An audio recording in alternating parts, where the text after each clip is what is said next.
Yeah, I'm still here. I am still here. But I tell you what, over the past year and a half, this car has sat parked and I have not driven it. So I don't recall if I actually did a video on why I actually parked it. But I'll go ahead and kind of go over everything, and I guess I have to decide kind of what I'm going to be doing going forward. So yeah, I mean, this car is dirty. It's been sitting here for quite some time, and I just fired it up for the first time in I think about 3-4 months. I move it around the yard every once in a while just to, get the fluids going and things like that. But other than that, it's not roadworthy right now. So to start, it needs an all-new suspension system all the way around. It just does. Everything is just real loose. It's just real bad. It just needs a whole new suspension, and ZZP does sell this suspension kit for these cars. I was looking at that, possibly, it's around $800 or so for the complete kit. So that's something I might do. The next thing it needs is new wheels and tires. That's a big thing. The tires on this, the fronts are perfectly fine. They actually only have about, I'd say maybe 5,000 miles on them. The rears are starting to get pretty bad. It's just, I just bought two because the fronts were really bad, so I had them replace the fronts, and the rears need to be replaced now. It's not something I can rotate out, but the wheels are so bad now that they just need to be replaced. I mean, that's just the way that it is. Another thing that's going on with it is I have a oil leak somewhere, and I believe it's leaking around the rear main seal, I believe. Now, if you recall, I did a top end rebuild. The heads, DOD physical DOD delete kit, LS7 lifters, I believe they're 135 pound springs, new injectors, things like that. It did all the works on the top end with a cam, a 212 218 cam. Did all that, and obviously put the motor back in and stuff like that. Drove fine for, I'd say, maybe 6-7 months, and then I started noticing a little bit of oil. Not much, a drop here or there where I was parked, and slowly but surely that little bit of oil that's been leaking has been getting worse. I had the car up in the air, and I was looking at the oil pan and so on, because I was thinking maybe it's because it's got a new oil pan gasket. It didn't get seated properly, and it's not leaking around there. It doesn't look like it is. So likely the rear main seal is leaking. So I have a lot to think about with this car. Now, the reason that I parked it to begin with was mainly the suspension. And around the time that I was getting ready to get this back on the road and say, okay, I'm going to dump $1,000 into it and whatever, and then I'll be able to get it back on the road. I figured, a couple of drops here or there of oil isn't really going to hurt anything. I'll just drive it for another year, whatever. But the gas prices shot through the roof, and this thing has been tuned, so it requires premium. And there was a time there when gas, at least in this area, I know it was worse in other areas like California, but it was well over $5 a gallon to drive this car, and it already gets in the low 20s as it is because it's cammed and tuned, and it just became cost prohibitive to drive. And in this state, at least, you can't just put insurance on something that is considered a recreational vehicle. At least State Farm does not do that, because I thought, maybe I could drive it on the weekends only, but it's going to cost the same amount as it would be if I was driving it full time. So there was no cost savings on insurance to have to insure it to basically drive it just on the weekends. The gas prices were crazy high, and even in the low 20s for gas mileage, I would still be spending a lot every week to drive this. So I opted to just park it at that point. Needed to put a lot of money into it. It was going to cost a lot of money to drive it. So I just decided, gas prices will probably come back down, or likely, not guaranteed, but they'll go down. I can wait another year to drive it. I'll come out here every once in a while. I'll start it. I'll miss it. And then I'll go back inside and forget all about it. Well, gas prices did come down, obviously, but we have had other priorities. I'm not sure if any of you out there are familiar with my Genetree Solar company, but I run that full time, and I spend a lot of time and a lot of money on that company. It's taken a considerable amount of personal assets to get that company going, a considerable amount. So things like this car, which would be considered recreational or toys, has to be put on hold. And now, thinking about it, I am at a crossroads even further, because if we start actually profiting, which so far we haven't, because again, we've dumped all of our money into costs, and I can afford to put this back on the road, the question becomes, what do I want to do to get it back on the road? So that's the dilemma that I'm in right now. I could pull the motor out and I could do a bottom end rebuild, a complete rebuild. Put the motor back in and, stuff like that. But if I've got the motor out, I might as well go with a little bit stronger of a cam. I might as well, do some other things like new manifolds. Speed Daddy headers, I guess, is what they call them, or OBX, whatever the case is. I might as well, that was something I was gonna do, but then I thought, it's about $700-800. Is it worth it? Talking to James, unless I had other supporting mods, it probably wouldn't be worth it, and, those kind of things. But at that point, I might as well just do all that stuff. And then I'm thinking to myself, this has 192,000 miles on it. On the body, and it's seen plenty of Michigan winters. It is a 14-year-old car, yes, almost 15 actually, and it's seen plenty of Michigan winters. So at what point am I going to be chasing body issues? At what point do I have this really strong motor, transmission, and then the body starts falling apart around me? What do I do at that point? Do I strip everything down, nuts and bolts and all, and rebuild it from the ground up? That would be a frame off, what they would consider to be a frame off restoration. Get it all looking brand new, and then, make it my summer daily driver. Or do I buy something that's the same year, same color, because I like this color, same features, options, stuff like that. Get something out of Texas or Southern California or somewhere like that they don't see the Michigan winters. Do something like that and then rebuild that. Not rebuild it, but build up the motor, build up the transmission, do all that kind of stuff. At what point do I stop basically dumping money into something that is falling apart all around me? So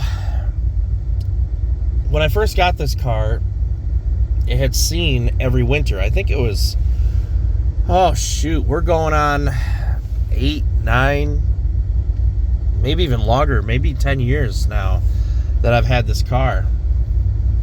I believe it was 5 or 6 years after it was made, I think. I'll have to go back and look at my old videos, because I did a video the day after I got it. But let's just say it's coming up on 10 years. For the first 3 years of this car's life, I drove it in the wintertime. Front-wheel drive, V8, whatever. Drove it in the wintertime. And hindsight is always 20/20, but it was one of those deals that it was my only car. I was living paycheck to paycheck. I was working in retail. I was living in an apartment. I didn't have a lot of extra income. And I couldn't drive a winter beater and then drive this in the summer only. The amount of money that I paid for it did not justify me buying it and then parking it. I bought it to drive it. At the time, my ex-wife would not approve of me basically buying this car just to have it parked in the wintertime. So I drove it all year because I wanted it that bad. I wanted the car that bad that I drove it all year. And because of that, again, hindsight's always 20/20. Because of that, there are rust problems that are starting to occur. Now, again, this was for the first 3 years, and I don't know how many years before that it was driven in the wintertime. It was, always been in Michigan. So maybe the previous owner decided to park it in the garage. I don't know. But the point is that the damage has been done. There were times when I was underneath the car, when I was unbolting the downpipe, and I could see all the rust under there. You could just see it. It was just everywhere. It wasn't just a little bit of surface rust here or there. It was some serious rust that was starting to form underneath the car. Now, of course, it has not been driven in the wintertime in 5 or 6 years, but the damage has been done. It's not like rust goes away. It's not going to get any worse, theoretically speaking, but it's not going to go away. So I am really at the crossroads with this car because I really enjoy this car. It is not, by any means, the fastest car on the planet. It's actually quite slow, comparatively speaking. I mean, we have gotten... think about it. When this first came out, it was 303 horse and 323 pound-feet, right? Even for its day, when it came out in 2005, it was still considered somewhat sluggish. For a full-size sedan, anyway, it was decent, but not anywhere near top of the line. There were other sedans that were faster from competitors. This was GM's attempt to basically make the family man who has kids... full-size sedans were all the rage back then, to get a little sport, but also be able to carry the groceries, carry the kids. I mean, that's just the way that it was marketed as. This was a sporty full-size sedan versus just a full-size sedan. I mean, before this, if you got the 3800 supercharged, the L32 or L68, you were dreaming. And then they came out with this where you could have a LS, and it was even better. Now, they did have the North Star in the full-size sedans, but even the North Star it wasn't really about speed and performance, whereas this was. This had more power, more torque than the North Star, and that's how they marketed it as. So you fast forward to today, and you think, I am pushing 41 years old. I still love fast, but it's not my top priority. When I first got this, it was all about speed. It was all about, what mods can I do? Blah, blah, blah, blah, blah. The usual. And looking at all the posts back then on the LS4 forums, I just bought this Grand Prix or Monte Carlo. What kind of mods can I do? I mean, it was like the number one question that came, what kind of mods can I do? What kind of mods can I do? Most of the time, they wouldn't even reply to their own post. Here's the common list, blah, blah, blah, and then that would be it. But it quickly became apparent with these cars that the transmissions or transaxles in these things were the biggest crutch in this car. It's crazy to think that GM used the 4T65E HD in these cars. And typically speaking, you would get maybe at best about 100,000 miles out of them before you started experiencing some serious problems or even catastrophic problems. Some even sooner than that. Some were lucky to have rebuilds or new transmissions installed under warranty. I was not. I had about 100 and maybe 60,000 on this, 65,000, something like that. And I got lucky because I got it that far. But I eventually had to pull the transmission, rebuild it. Triple Edge provided the Stage 2 kit and all that other stuff, and they put a nice kit together for me, and I spent roughly about $3,500 on the job, and that was with me pulling the transmission and taking it to a reputable shop that could repair it using the parts that I provided. So as people started driving these things thinking, ooh, they're fast, they got V8, sound great, and then they start ending up on the side of the road, they end up getting scrapped. I mean, really, who wants to make car payments on something that is going to cost $4,000 or $5,000 to fix? And so slowly but surely these cars are dying. That's just kind of the way that it is with any vehicle. But I have, to be perfectly honest, last summer I probably saw maybe 2 of these all summer long on the road. And it really does become a head turner. In fact, you know, when I had this car running and I was down at the gas station and it was running, people would come over and ask me, what did I do to the car? What do I have under the hood? Simply for the reason that these were kind of a forgotten car. The LS4 is the quote-unquote redheaded stepchild of the LS family. So when you say, oh, it's got an LS4 in it, people are like, wow, you did an LS swap? You know, they just don't understand because they weren't well marketed. Not very many people really knew about them other than, oh, they're in an SS or a GXP or LaCrosse Super, the unicorn. But you say, oh, it's got an LS4 in it, and everybody's just like, whoa, LS swap, yay. You know, no, that's the way they came. And they're surprised that they're front wheel drive. They're surprised that GM did this. It's been nearly 15 years since they stopped production of these things.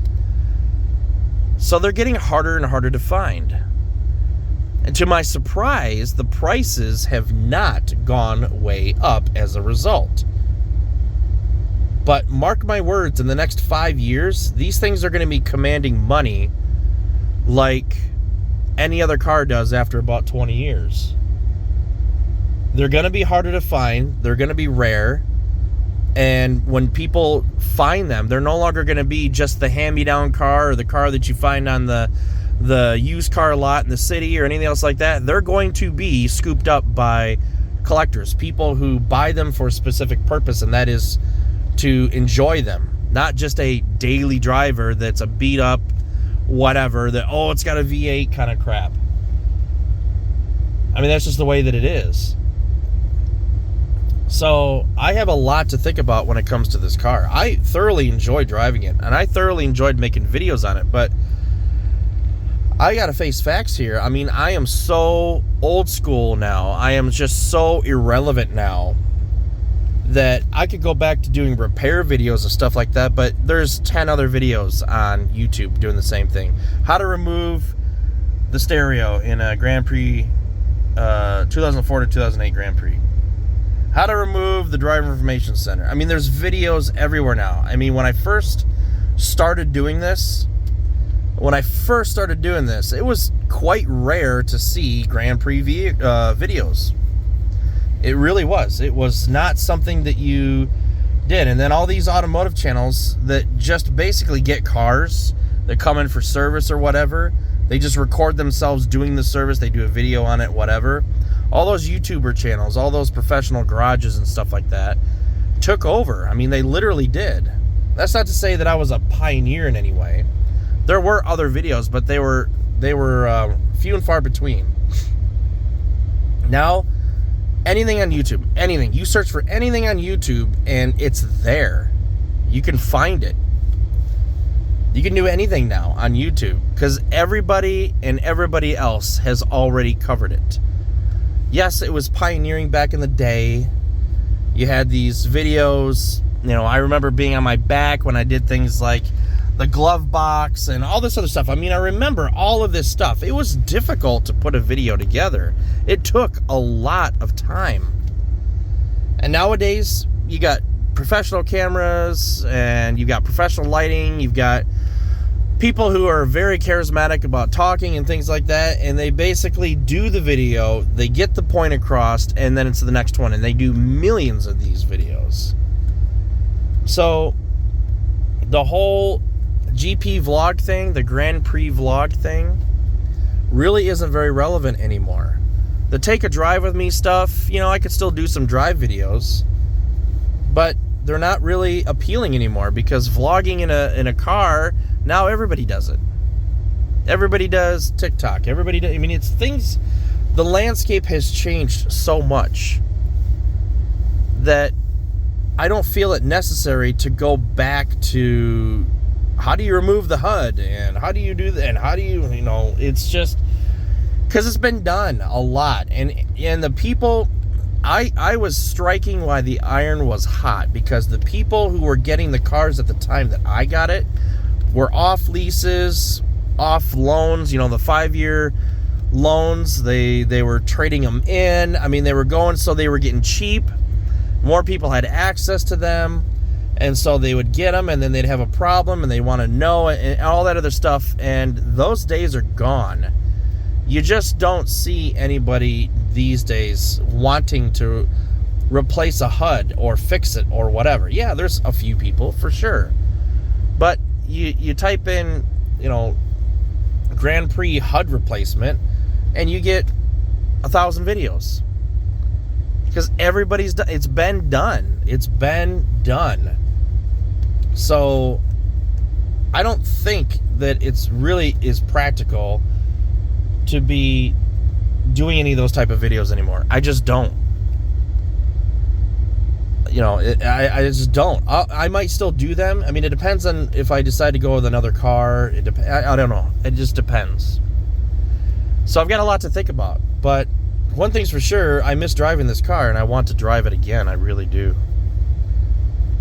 But it's going to take a lot of work to get it back on the road. So at what point do I say it's time to move on to something else? The damage has been done. Yes, it's possible for me to take this entire thing apart, take all the body stuff down to a body shop, and have them do everything with it that they need to do to get it back to as close to stock as possible. You know, sanding everything down, acid dip, whatever you got to do, and then put it all back together and all this other stuff. Yes, that is true. But there's something about having a brand new vehicle that's never been modified, is completely stock, that you can make your own. So, I don't know. It's not something that's going to happen anytime soon, I promise you that. I am still putting all my effort and money and finances and everything into the Gentry Solar business, because that's the business that's going to support my family in the future and will eventually allow me to take on projects like this. So I don't know if I'm going to, again, I have a lot of options here. Do I just replace this or fix the suspension, new wheels and tires, drive it around for the next year or two in the summers, and then go take on another project car? Which would be one of these, to be perfectly honest. It would be one of these again, because there's something about this car that I love driving, and it's amazing how outdated it is. We've got a Chevy Volt. I hit a raccoon with the Volt here a couple days ago, and we got this Chevy Trax for a rental, and they're just so much more sophisticated now. And that's not to say that there's anything wrong with this car. It's just amazing all of the features and luxuries and so on that we just never had back then, that are now standard on everything. And I love classic cars, so it's not like I'm, oh, well, it doesn't have, LCD screens and all this other stuff, so I'm not interested. It's just one of those things you're aware of when you get in a vehicle like this, and you're just like, wow, we've come a long way. But I still miss driving it. I still want to drive it. So I have to decide how much money I want to put into it to get it roadworthy again. And, do I drive it around for a couple more years like that and then take on a new project? I don't know. Time will tell. But If it's all about speed, you're never going to get it out of something like this. I don't care if you turbo it and you do all this other crap. I don't care what it runs. You've got electric vehicles that can easily outrun something like this, no matter how much money you throw at it. And then at that point, if you're trying to match something like a Tesla Model S, then you're making it so that, you know, you've got these super wide slicks on it and all this other stuff just to be able to put the power to the ground. And it becomes really ridiculous. And while I'm not saying that it's a bad thing, you have to put a lot of money, a lot of time, a lot of effort, and then it becomes impractical to drive. Or you could just get a Tesla Model S and do 0 to 60 in 3 seconds. All modernized, all new, all fancy, all everything. Does it sound like this? No, of course not. But if you're trying to chase power and speed, electric vehicles are the future. That's just the way that it is. And us old school people who are into the motors and things like that, we're going to look old school like crazy soon, in the next 10 years. I know it. And I would not be surprised if someday, before I die, hopefully I last another 40 years, I would not be surprised if they went and either outlawed internal combustion engines for passenger vehicles, or you have to be legal, whatever, permits and all this other stuff, and then you have to source your gasoline and all this other stuff. I mean, I could see it happening. So, you know, it's just the way that it is. But anyway, I'm going off on a tangent. So I have a lot of options here. I've thought about selling this car, but, you know, even with all the money that I put into it, it's not worth, nobody's going to pay more than $5,000 for it. They're just not. Even with all of the money that I have into it, no one is. To me, it's worth 10 grand or more, but nobody's going to pay that. I could put it up for sale for 5 grand. Probably somebody would buy it. But, you know, it is what it is. But anyways, it sounds great still. It still runs great. It's wonderful. But at the same time, oh, and I got to figure out why the AC compressor isn't coming on. It's pointless to drive this thing in the summertime when it's 90 degrees out, and I don't have AC. It's not coming on anymore, and I got to figure out why. So that's another thing. Anyway, I think we're all set here for this video update. I'm sorry I haven't done any videos of this car, but I've just been so busy with my other things. So it's good to talk to everybody again. I do appreciate it. And hopefully I'll have this on the road maybe this summer. Take care, everyone.